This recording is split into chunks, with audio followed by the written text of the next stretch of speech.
दोस्तों आज के एपिसोड में हम देखने वाले जेस स्केयर का पार्टनर लॉर्ड ट्रांसल बेन के पार्टनर्स को अपना गुलाम बना लेता है और बेन पे ही उन्हें छोड़ देता है। पर इससे बेन को नया एलियन डीएनए मिलता है जिसमें ट्रांसफॉर्म होकर भी वो नहीं रोक पाता और बेन को वहां से भागना पड़ता है। और हम आगे एपिसोड में और बहुत कुछ भी देखने वाले हैं, पर उससे पहले अगर आपने चैनल को सब्सक्राइब नहीं किया तो सब्सक्राइब कर लें, क्योंकि लास्ट में आप लोग भूल जाते हैं। और ऐसी दुर्घटना से बचने के लिए अभी चैनल को सब्सक्राइब करें।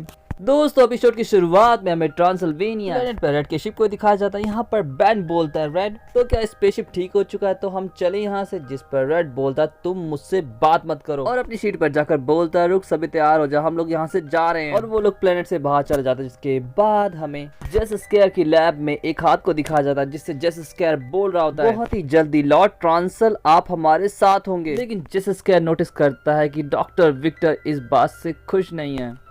जेस स्केयर जब डॉक्टर विक्टर से इस बारे में पूछता है तो जेस स्केयर डॉक्टर विक्टर बोलता है क्योंकि लॉर्ड ट्रांसल ने हमारे लोगों को गुलाम बनाया, हमारे साथ जानवरों जैसा बिहेव किया और उसके साथ ही जब मन भर गया तो हमें खा लिया। जिस पर जेस स्केयर बोलता है डोंट वरी विक्टर, वो मेरी मर्जी के आगे झुकेगा डॉक्टर विक्टर और तुम अब काम शुरू करो। जिसके बाद वो लोग मशीन चालू करते हैं जिससे वो बेजान हाथ हिलने लगता है और देखते ही देखते रीग्रो होता है और अब उस हाथ में से तेज रोशनी निकलने लगती है। जिसके बाद हमें बेन को दिखाया जाता है जो अभी भी डूड्स मैन को मनाने की कोशिश कर रहा होता है, पर तभी बेन का ओमनिट्रिक्स बीप करने लगता है और उसमें से आवाज आती है कि नया डीएनए सिग्नेचर मिला है, लेकिन दूरी होने की वजह से एक्विजिशन पूरा नहीं हो पा रहा है, इसीलिए कुछ ही देर में ओमनिट्रिक्स काम करना बंद कर देगा और ओमनिट्रिक्स काउंटडाउन करना शुरू करता है। जिस पर बेन बोलता है रेड स्पेसशिप को वापस ट्रांसल की तरफ मोड़ो। बेन की बात सुनकर रेड बोलता तुम ही जाओ और उसे ऊपर से फेंक देता है। बेन गिरते हुए अपने आप को एस्ट्रोडैक्टिल में ट्रांसफॉर्म करता है और खुद को बचा लेता है। जिसके बाद हमें रुक को दिखाया जाता है। रुक रेड से बोलता अगर तुमने स्पेसशिप नहीं मोड़ा तो तुम्हें इस मिशन के एक भी रुपए नहीं मिलेंगे रेड। जिस पर रेड कहता है पैसे नहीं मिलेंगे और वो तुरंत अपना स्पेसशिप वापस ट्रांसल्वेनिया की तरफ मोड़ लेता है। जिसके बाद सीन शिफ्ट होता है और हमें उसी हाथ का पूरा शरीर दिखाया जाता है। लॉर्ड ट्रांसल को देखकर डॉक्टर विक्टर बोलता है मेरे मालिक ये पागलपन है। जिस पे जेस स्केयर बोलता है लॉर्ड ट्रांसल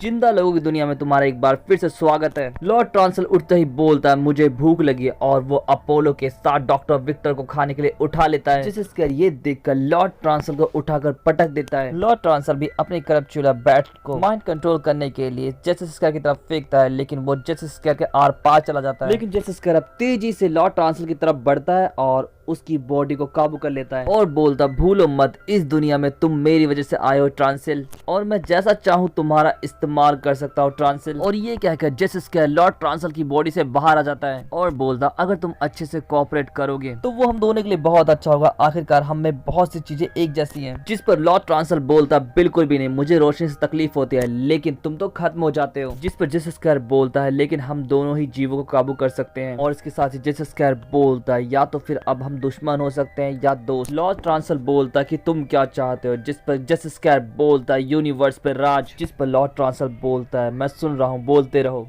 और सीन शिफ्ट हो जाता है और हमें बेन को दिखाया जाता है। बेन बोलता है रुक तुमने रेड को मनाया कैसे। जिस पर रुक बोलता है मैंने बस उसकी दिल की बात उसके काने तो पहुंचा दी। यहाँ पर बेन का ओमनिट्रिक्स डीएनए को ढूंढने लगता है। रास्ते में बेन बोलता है जैसे ही डीएनए मिल जाएगा हम लोग यहाँ से निकल जाएंगे। पर तभी सामने से स्काउट दौड़ते हुए आता और बोलता है हम सब मुसीबत में है बेन। रुक बोलता है ऐसा क्यों है, लेकिन तभी चारों तरफ से ट्रांसल्वेनिया के लोग उनकी तरफ बढ़ने लगते हैं जिनका माइंड लॉर्ड ट्रांसल ने काबू कर रखा होता है। बेन बोलता है रुक पूछना जरूरी था। इतनी बड़ी जनता को देखकर हबल की फट जाती है और वो जोरों से चीखने लगता है। तभी उन्हें कोई चीज हिट करती है और धीरे धीरे बेन के सभी दो लॉर्ड ट्रांसल के काबू में आ जाता है एक्सेप्ट हबल। बेन पूछता है कि इस चीज ने तुम पर असर क्यों नहीं किया। जिस पर हबल बोलता है कि हमारी बॉडी के आसपास एक बलगम का सुरक्षा कवच होता है जो हमारे स्किन को स्लिपरी बनाए रखता है जिससे कोई भी चीज हम पर टिक नहीं सकती। तभी वहाँ पे जेस स्केयर पहुंचता है और बोलता है बेन वो चीज एक करप्ट चूरा है जो लॉर्ड ट्रांसल को अपने शिकार की बॉडी को काबू करने देता है, जिसका पता तुम्हें कुछ ही देर में चल जाएगा बेन।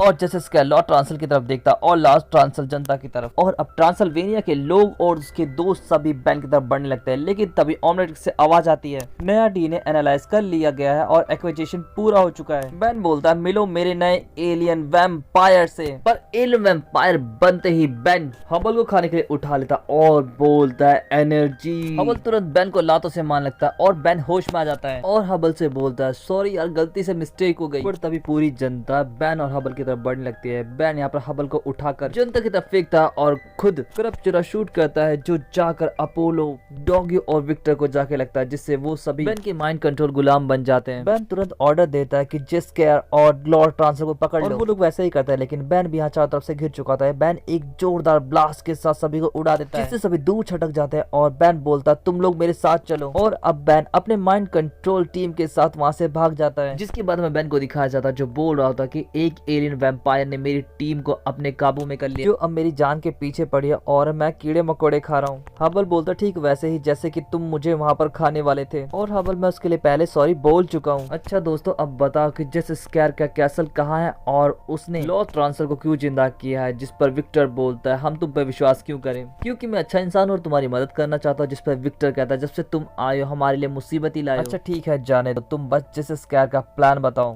जिसके बाद हमें जेस स्केयर को दिखाया जाता है जो लॉर्ड ट्रांसल को बता रहा होता कि हम तुम्हारे डीएनए से तुम्हारी खत्म हो चुकी जाति को फिर से एक बार आबाद करेंगे। जिस पर लॉर्ड ट्रांसल कहता उसके बाद हम दोनों मिलकर ट्रांसल्वेनिया पे राज करेंगे। जिस पर जेस स्केयर बोलता छोटा मत सोचो, हम पूरे यूनिवर्स पे राज करने के लिए बने हैं। मेरी बुद्धि और तुम्हारी फौज अगर मिल जाए तो हमें कोई नहीं रोक पाएगा। जिस पर रुक बोलता कि बैन तुम्हें रोकेगा, वो किसी भी वक्त यहाँ पे आ ही रहा होगा। जिस पर जेस स्केयर बोलता अगर बैन ने हमें ढूंढ भी लिया तो भी वो अंदर नहीं आ पाएगा, क्योंकि लॉर्ड ट्रांसल ने अपने सबसे खतरनाक शिकारी जानवर कैसल के बाहर तैनात कर रखे हैं। लेकिन तभी छत तोड़ता हुआ बैन लवली डक लेकर पहुंच जाता है और अपनी टीम के साथ हमला करने लगता है। यहाँ पर एक जबरदस्त लड़ाई दिखाई जाती है, पर लड़ाई के बीच में लॉर्ड ट्रांसल बैन को पकड़ लेता है और बोलता कि तुम एक असली ब्लड आर्ट नहीं हो, इसीलिए तुम्हें मेरा हुक्म मानना होगा और उसे हिप्नोटाइज करने लगता है। बात बनने भी लगती है, लेकिन तभी बैन बोलता है मेरा मन नहीं है और वापस से ह्यूमन में ट्रांसफॉर्म हो जाता है। पर इसे जेस स्केयर के साथ ही बैन के माइंड कंट्रोल से बाहर आ जाते हैं। बैन बोलता कोई बात नहीं, अभी भी मेरे साथ हबल है, लेकिन हबल गायब हो जाता है। यहाँ पर जेस स्केयर बोलता है कि बैन को पकड़ लो और जेस स्केयर ट्रांसल के पास जाकर बोलता है बैन अच्छा और हमारा बेहद ताकतवर गुलाम बन सकता है ट्रांसल, तो अपना शॉट मिस मत करना। और ट्रांसल जैसे ही क्रपचुरा शूट करता है तो डॉक्टर विक्टर बैन को छोड़कर क्रपचुरा को पकड़ लेता और बोलता है बैन मैं जितनी नफरत तुमसे करता हूँ उससे ज्यादा लॉर्ड ट्रांसल और उसकी स्पीशीज से करता हूँ, उन्हें एक बार फिर से राज नहीं करना चाहिए। पर तभी लवली डक में बैठा हबल शूट करने लगता है और सभी इधर उधर भागने लगते हैं, लेकिन बैन को लॉर्ड ट्रांसल खाने के लिए उठा लेता है। बैन यहाँ पर बोलता है मैं खाने में बिल्कुल टेस्टी नहीं हूँ और अपने आप को एटॉमिक्स में ट्रांसफॉर्म कर लेता है और एक आर्टिफिशियल सूरज बनाता है, जिसकी रोशनी पड़ते ही जेस स्केयर धूल बन जाता है और लॉर्ड ट्रांसल पूरी तरीके से जल जाता है। और लॉर्ड ट्रांसल कमजोर होते ही लॉर्ड ट्रांसल का जादू भी टूट जाता है और सभी माइंड कंट्रोल से बाहर आ जाते हैं। स्काउट विक्टर से पूछता है कि अब तुम लॉर्ड ट्रांसल के साथ क्या करोगे। जिस पर विक्टर कहता है हम इसे एक सेफ जगह रख देंगे। बैन बोलता है कि मैं जेस स्केयर के लिए ये छुटकू सा सूरज यहीं छोड़ देता हूँ और बैन वापस से नॉर्मल हो जाता है और बोलता है कि अब वक्त है घर जाने का। जिसके बाद उन्हें ट्रांसल्वेनिया से जाते हुए दिखाया जाता है, जबकि रास्ते में उन्हें डॉक्टर विक्टर दिखता है जो लॉर्ड ट्रांसल को धूप के सामने छोड़ने आया होता है। जिसके बाद बैन की टीम प्लम्बर प्लेस स्टेशन के लिए निकल जाती है और एपिसोड यहीं पे खत्म हो जाता है। दोस्तों ये एपिसोड आपको कैसा लगा कमेंट करके जरूर बताएं। इसके साथ ही पिछले एपिसोड के लिंक आपको डिस्क्रिप्शन में मिल जाएंगे, तो आप जाकर उन्हें भी देख सकते हैं। पर उससे पहले दोस्तों चैनल को सब्सक्राइब करना और इंस्टाग्राम पे भी फॉलो करना ना भूलें। मिलते हैं इसके नेक्स्ट एपिसोड में। Thanks for watching and sayonara.